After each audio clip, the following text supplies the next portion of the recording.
Purtroppo questa è l'ennesima vita nella strada, ormai non passa giorno che sentiamo queste brutte notizie. Falciato mentre attraversava la carreggiata è sbalzato a terra ormai esanime. La cronaca dell'ennesima vittima della strada arriva da Mansuè, dove alle 6:30 del mattino un operaio di 57 anni di origini bosniache, Idris Amidovic, ha perso la vita venendo travolto da un'auto lungo via Porto Buffolè, poco lontano dall'impresa edile in cui lavorava, la Cimitan di via Vizze. All'altezza del distributore di benzina, una Renault Captur che procedeva in direzione Oderzo lo ha urtato violentemente con la parte anteriore destra, come testimoniano il fanale rotto e il parabrezza sfondato.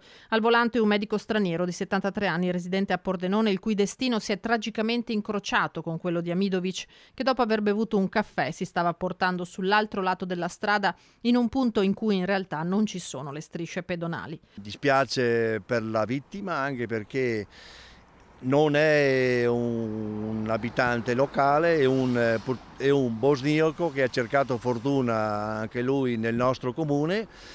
Lascia la moglie, che peraltro è rimasta in Bosnia, e 2 figli. Certamente che morire sulla strada a 58 anni è sempre terribile e speriamo che questa carneficina termini. Amidovic è morto praticamente sul colpo, sul posto su M118, allertato dallo stesso automobilista, vigili del fuoco e carabinieri della compagnia di Conegliano per i rilievi.